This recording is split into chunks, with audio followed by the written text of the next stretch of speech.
If you were king. So the world is a pretty messed up place. But just think how great it would be if you were in charge. If you were selected to be king of the world. Just think of all the good you could do if you were given unlimited power to make things right. You would make the world a veritable utopia. You could feed the poor and house the homeless and defeat the wicked and protect the innocent. You could save the world. Everyone would love you and thank you. If you just had the power, you could make everything fair and just and safe. Well, no, you couldn't. You might try and you might mean well, but any great and noble plans you had would soon fall apart, and you would turn into a tyrant. This isn't because you're stupid or because you're a bad person. Even if you're quite intelligent and have the best of intentions, all your effort to use your power for good would be an absolute, complete, and utter failure. Why? Well, let's consider a few examples. Agenda item number 1. Helping the poor. Suppose, as a benevolent king, you decided to give lots of stuff to the needy to help the poor. Surely that would be a noble thing to do and would make society better, wouldn't it? Well, no, and here's why. Whether it's a king, a Congress, or anything else, government doesn't create any wealth.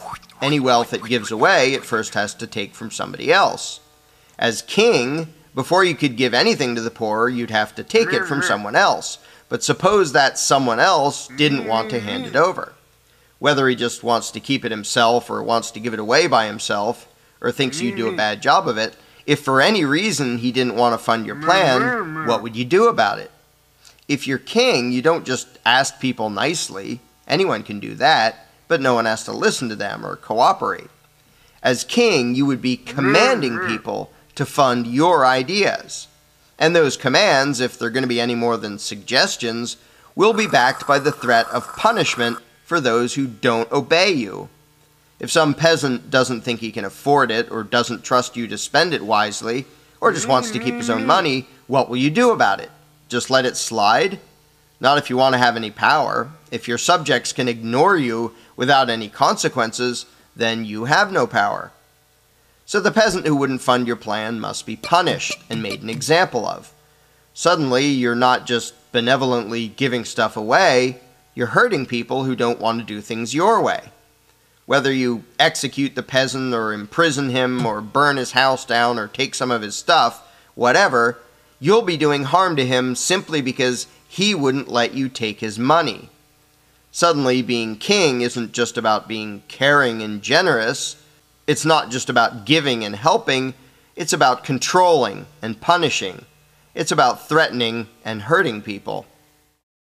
Agenda item number 2. Serving the common good. Next, maybe you'd want to build public schools so your subjects' children could get a good education. And you'd build a big library and a public park and museums and zoos and a great road system and hospitals and all sorts of things that will benefit the people in general. And your people will love you for being so charitable and thoughtful. But again, how do you pay for it? Kings don't get castles and piles of gold by working hard. They get those things by taxing their subjects. Every penny you spend, whether you're spending it on yourself or on so-called public projects, you first have to take from your peasants.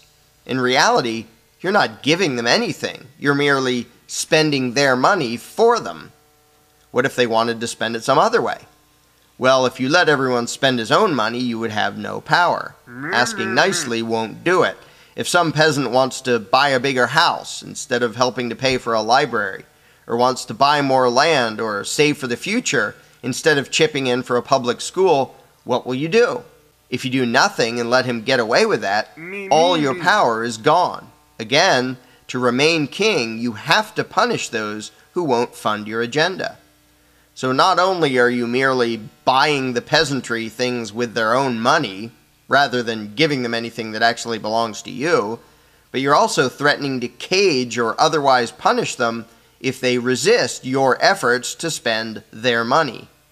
You can loudly proclaim that it's for their own good and that your plan is better for the people as a whole, But if some of them don't see it that way, you're still going to have to send out your mercenaries to crush any dissenters. Agenda item number 3, enforcing good choices. So, trying to be a benevolent king by giving your subjects things that you bought with money you first stole from them turns out to be a lot less noble and less fun than you had expected. So you try a different approach. You decide to use your power and authority to make people live healthier lives. You require everyone to exercise for at least an hour a day and to eat a well-balanced diet. Undoubtedly, that would improve the health of many of your subjects. So how could they complain about that? What could be wrong with that? Well, what do you do if somebody disobeys? If some peasant won't eat his vegetables, what do you do about it? Ask nicely? Being in charge isn't about asking, it's about telling, it's about commanding. And a command isn't a command if there are no consequences for disobedience. So the non-compliant would have to be punished. Whether you take some of the peasant's money and call it a fine, or put him in prison, or have him publicly flogged, you will have to intentionally and publicly hurt him one way or another simply because he wouldn't follow your advice. If you ban smoking or drinking or using drugs or eating too much candy, there have to be adverse consequences to any peasant who disobeys. No matter how good you think your suggested choices might be, you're going to have your mercenaries forcibly punish in one way or another those who refuse to make the choices you think they should make, the choices you tell them to make. As a result, suddenly you're not just a helpful leader, you're a vicious thug.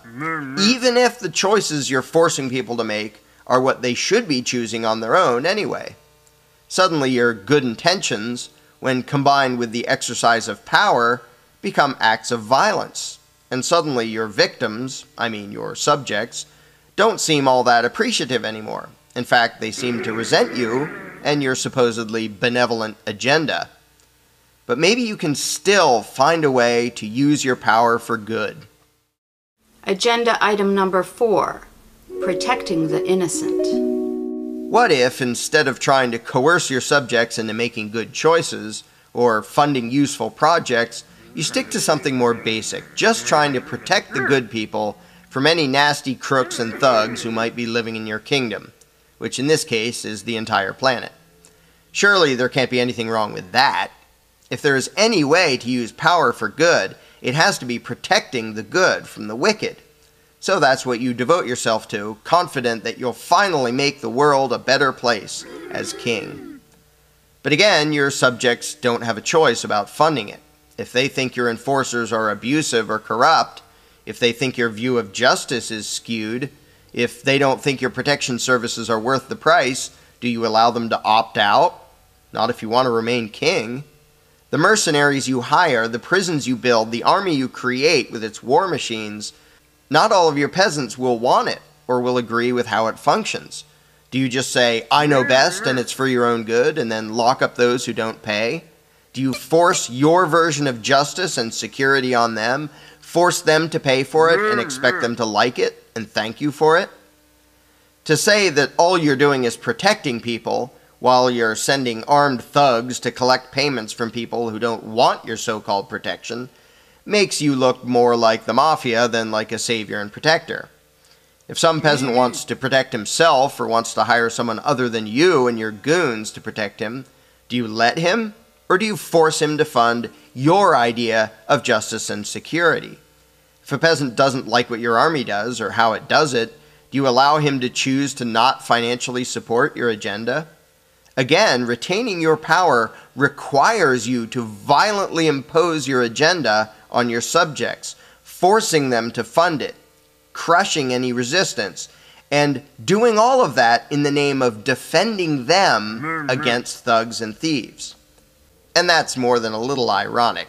It's hard to feel noble and righteous, or even honest, while you're routinely committing aggression against people in the name of protecting them. Agenda item number 5, sit in your castle and do nothing. Well, it seems your ambition of using your newfound unlimited power to fix the world hasn't turned out so well. You tried to do good stuff and be caring and compassionate, but everything just came out as threats and violence, because after all, that's what law and government are. So in desperation, you decide to do nothing. You leave your subjects alone and you hide in your castle, sulking. But wait, how did you pay for the castle, and your guards, and all the luxuries you have? Even if you do away with most of it, whatever you end up with, are your subjects going to want to voluntarily pay for you to sit on your lazy butt while they deal with the challenges of reality on their own? Doubtful. So if you intend to continue in this life of luxury as king, you're still going to have to force your subjects to fund it. And that means even if you do nothing at all for the peasants, you're still going to need guards and an army and tax collectors just to remain king. The punchline. And that brings us to the final agenda item, the one you should have started with. When you were made king and appointed to be in charge of everything, you should have said no. When offered the opportunity to rule and command your fellow man, you should have turned it down. If given power over others, what you should have done with that power is nothing. Absolutely nothing. Because power via brute force cannot fix the world. Authoritarian control, whether wielded by a king or an elected government or a constitutional republic, cannot improve society. Why not? Because all such power by its very nature is nothing more than the ability to threaten people and hurt people. And whatever your intentions may be, you can't improve human society, you can't create peaceful civilization by threatening and hurting people. Shouldn't that be obvious, self-evident? Sadly, almost everyone has fallen for the utterly insane notion that the human race can be made more moral and more civilized by taking a few human beings and giving them permission to threaten and hurt, to forcibly rule and control everyone else. Such an idea is pure lunacy, no matter how popular it may be, and no matter how much rhetoric and how many excuses you pile on top of it. You can pontificate all you want about constitutions and elections, representative government, consent of the governed, and so on and so forth, but that won't change reality.